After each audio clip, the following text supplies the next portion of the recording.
देश भर में गरमाई नीट मामले में बिहार की आर्थिक अपराध शाखा यानी ईओयू ने अपनी रिपोर्ट शिक्षा मंत्रालय को सौंप दी है। ईओ ने इस मामले में पैसे से जुड़े लेन देन के सबूत दिए हैं। बताया जा रहा है ईओयू ने 21 जून तक की जांच रिपोर्ट मंत्रालय को सौंपी है। नीट पेपर लीक मामले में ईओयू की टीम ने शुक्रवार को नालंदा के एंगर संग्रह प्रखंड में छापेमारी की और एक व्यक्ति को हिरासत में ले लिया। पूछताछ में हिरासत में लिए गए व्यक्ति का नाम राकेश कुमार है। शिक्षा मंत्रालय को जो रिपोर्ट सौंपी है उसमें चलाए गए नीट यूजी प्रश्न पत्र बुलेट को नंबर के साथ रिपोर्ट में रखा गया है। वहीं अभ्यर्थियों की तरफ से दिए गए पोस्ट डिटेक्टेड चेक का जिक्र, पेपर लीक माफिया ने जिस मोबाइल का इस्तेमाल किया उसका भी जिक्र रिपोर्ट में है। हालांकि बाद में मोबाइल को फॉर्मेट कर दिया गया। इसके अलावा पैसे के लेन देन के सबूत और लोकेशन के बारे में भी जानकारी रिपोर्ट में दी गई है, जहां अभ्यर्थियों को प्रश्न पत्र और जवाब मुहैया कराए गए थे। ईओयू की टीम ने झारखंड नंबर की कार को पकड़ा है।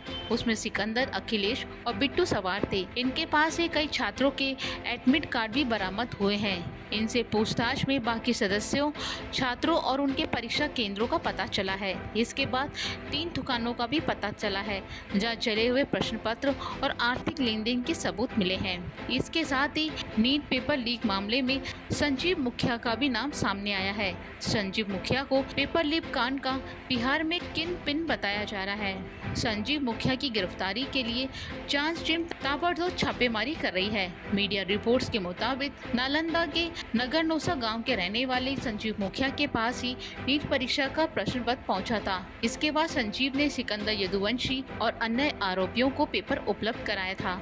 बताया जा रहा है कि 4 मई की रात और 5 मई को नीट के अभ्यर्थियों को प्रश्न पत्रों के उत्तर पटना के खेमनीचक स्थित प्ले एंड लर्न स्कूल के हॉस्टल में रखवाया गया था। संजीव मुखिया का रवि अत्री गैंग के साथ सीधा कनेक्शन है।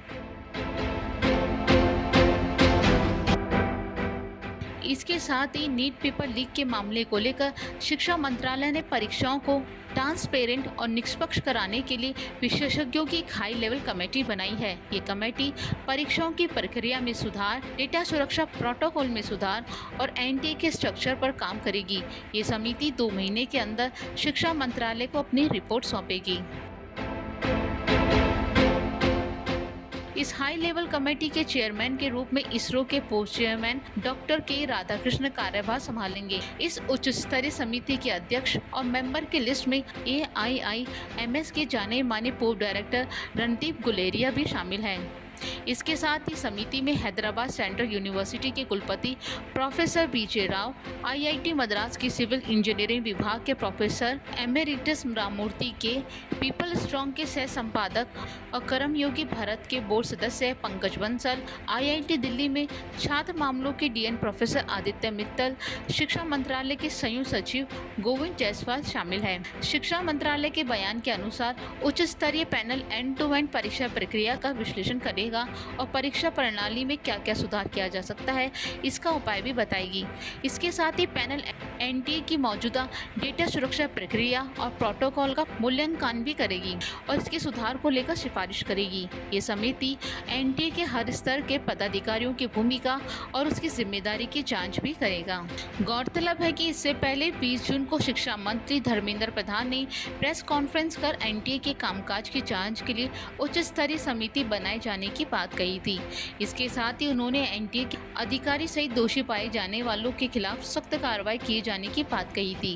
केंद्रीय शिक्षा मंत्री ने कहा था कि हमें अपनी व्यवस्था पर भरोसा रखना चाहिए और सरकार किसी भी तरह की अनियमितता या कदाचार को बर्दाश्त नहीं करेगी।